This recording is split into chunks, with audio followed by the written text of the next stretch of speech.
Saat ada startup yang terlihat besar dan terkenal, itu bukan menandakan merek tersebut sukses.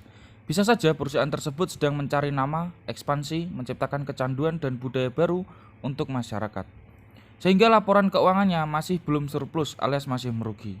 Ada beberapa contoh perusahaan seperti ini, namun saya tidak mau menyebutkannya. Silakan kalian prediksi sendiri.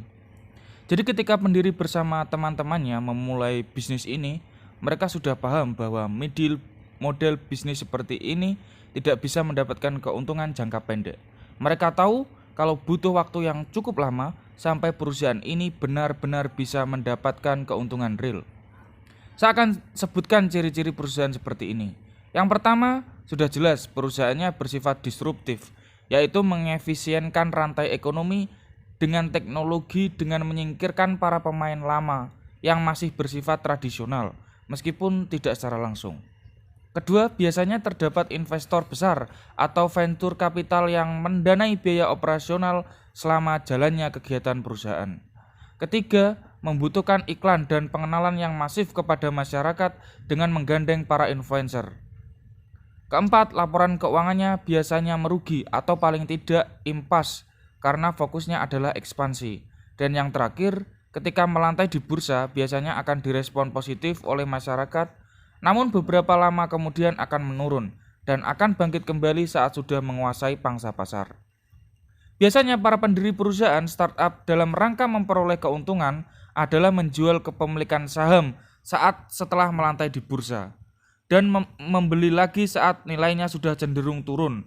Ini dengan catatan kalau tidak ada klausul yang aneh-aneh dengan para investor dan penyelenggara bursa. Tapi normalnya kalian tidak bisa melakukan hal ini jika kalian adalah sang pendiri. Jika kalian adalah masyarakat umum yang ingin membeli sahamnya untuk memperoleh capital gain, saran saya beli 1-3 bulan setelah melantai. Belilah saat sahamnya mulai turun. Tapi kalau nilai sahamnya tidak kunjung turun, maka bersabarlah. Mungkin bukan rezeki kalian. Pemilik saham mayoritas biasanya akan santai saja saat saham turun. Karena mereka tahu itu akan sementara dan beberapa waktu kemudian masyarakat akan kecanduan dengan habit yang baru sehingga penjualan jasa meningkat dan laporan keuangan akan hijau. Setiap startup pasti memiliki the tipping point masing-masing atau titik balik. Perusahaan akan selalu memiliki titik balik dan saat itu terjadi biasanya mereka akan melakukan right issue untuk menambah modal sampai pada batas tertentu yang diyakini sebagai laba maksimum. Setelah sukses dan menjadi perusahaan multinasional ataupun internasional, para venture capital yang pemegang saham sebagian besar perusahaan startup akan mendanai perusahaan baru lagi sesuai dengan keadaan zaman. Mungkin aplikasi-aplikasi seperti ini di 20 tahun ke depan sudah layu dan bisnis pertanian mungkin sedang fresh. Gampang saja, para perusahaan capital venture ini menyunting dana ke perusahaan yang fresh tadi.